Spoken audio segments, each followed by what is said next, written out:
¿Qué onda, my people? ¿Cómo estamos? Vamos a terminar ya este video. Sí, me compré unos audífonos tan chéveres, ¿no? Qué güey, qué chingados. Dan 22 minutos, ¿no? Implies that you sometimes get tired of being feminine. So do you ever get tired of being feminine all the time? Is that why you dress like a lumberjack? Would you like to be a man? Well, you have to pass a test first. Have you mastered the art of manspreading? Have you completed your 40 hours of rape training? Why are you so afraid of gender equality? I'm not. You are. What I'm afraid of is gender inequality, which is what feminists are actually pushing for. You want examples? In 2005, Swedish politician and co-founder of feminist initiative Gudrun Schyman proposed what the media called a man tax, which would have raised taxes for men in Sweden, basing it on the idea that all men should be held accountable for all man-on-woman violence. It should be noted that Schyman was convicted of tax evasion in 2004, a year before making this proposal. In 2010, women's group leaders in Israel have unanimously opposed changes to rape laws that would make it possible for women to be convicted of rape.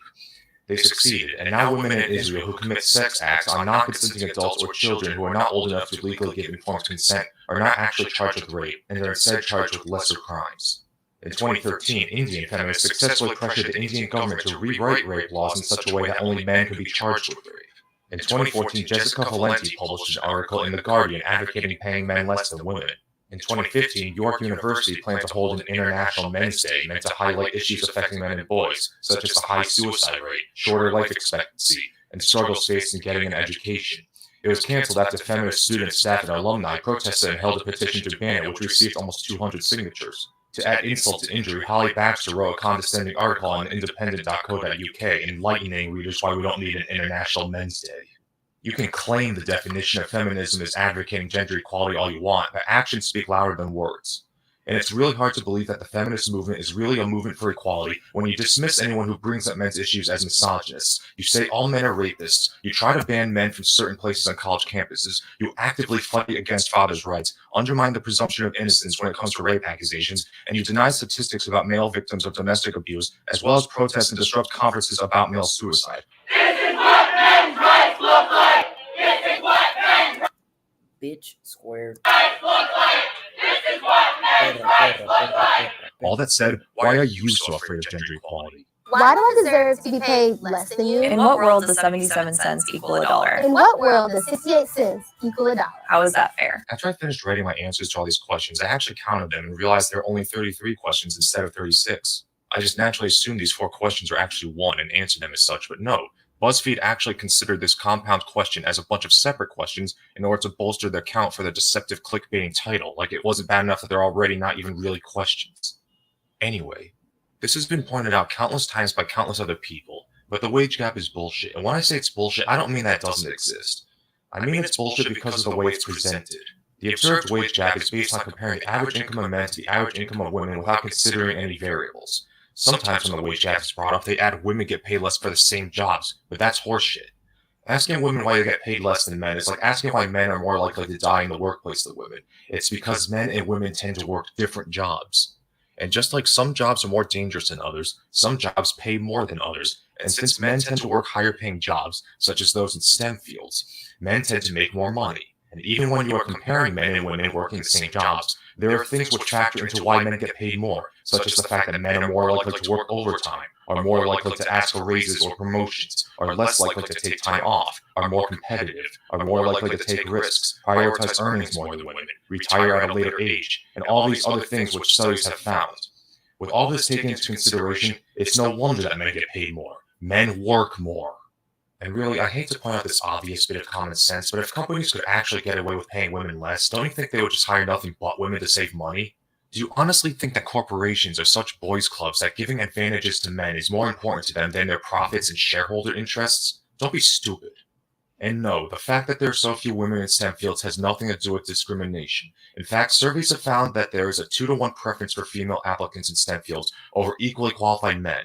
So the reason that there are so few women in STEM fields is because few women are interested in pursuing careers in STEM fields. If you want more women in STEM fields, then maybe you shouldn't have wasted your parents' money on a degree in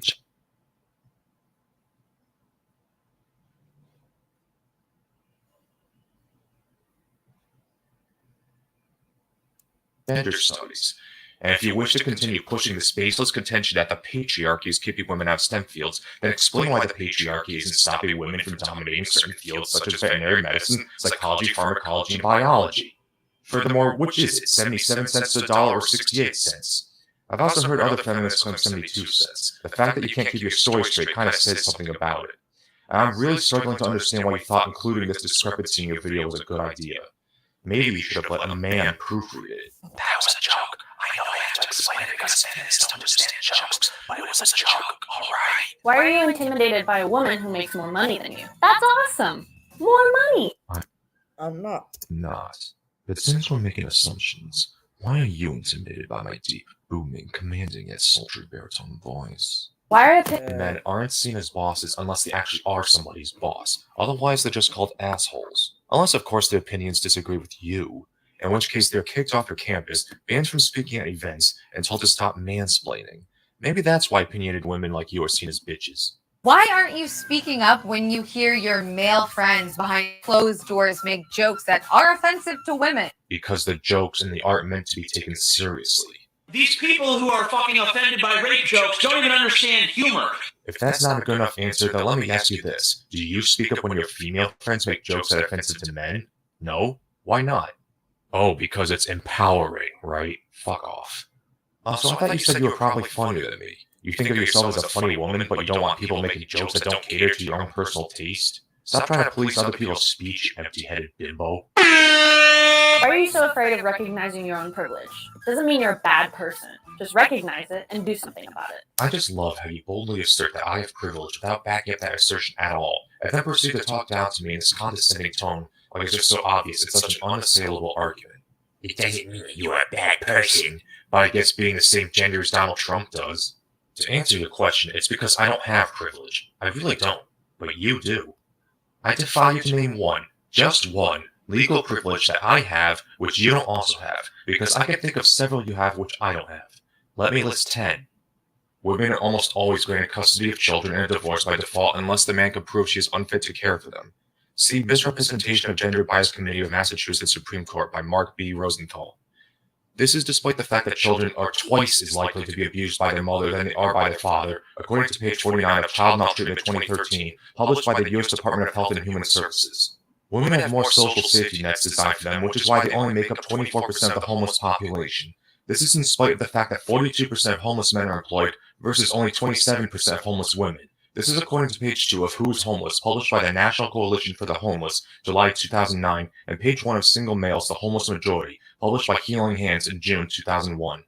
Women get more lenient sentences for equivalent crimes. See Estimating Gender Disparities in Federal Criminal Cases by Sonia B. Starr, 2012. A woman could get a male coworker fired from his job simply by accusing him of sexual harassment even without proving it. It's so easy for a woman to get a man fired out of malice, and it happens so often that men are now starting to avoid women altogether in the workplace, refusing to mentor or help them. Kim Elsesser taught this in her book Sex in the Office, 2015. In California, a woman can declare a man to be the father of her child and sue him for child support, and it's up to the man to prove that he isn't the father by taking a DNA test, and he only gets 30 days to do so. If he doesn't do it in that time, then a court can declare him responsible for the child, even if he proves he isn't the father later. A woman can sue a sperm donor for child support. A woman who gets pregnant with stolen sperm can sue the man she stole it from for child support. And before you argue that a man should keep it in his pants if he doesn't want to be a father, imagine if you heard a conservative Christian arguing against abortion by saying women should keep their legs together if they don't want to be mothers. I think you would lose your shit. A woman who gets pregnant by raping a man or an underage boy can sue him for child support. See Hermesman versus Sager. A woman can get an abortion in complete disregard for the wishes of the father. She doesn't even have to tell him she's seeking an abortion. A woman can also sue the father for child support if he wants nothing to do with the child. So basically, a woman can opt out of parenthood, but a man cannot. Domestic violence against women is actually taken seriously. Men are always presumed to be the aggressors in domestic violence cases, despite the fact that CDC statistics have found that more than 70% of non-reciprocated domestic violence is perpetuated by women. Even when a man is recognized as being a victim of abuse, he is almost always presumed to be at fault. People ask, what did he do to piss her off? So let me pose a question to you. Why are you so afraid of recognizing your privilege? It doesn't mean you are a bad person, just recognize it and do something about it. Or don't. I already know you won't.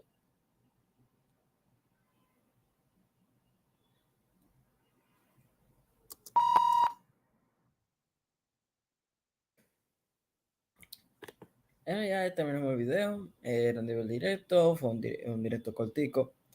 Bueno, muchas gracias por haber visto el directo, al que lo vea, bueno, que lo vaya a ver en YouTube ahora, que se suba. Muchas gracias por verlo. Bye bye.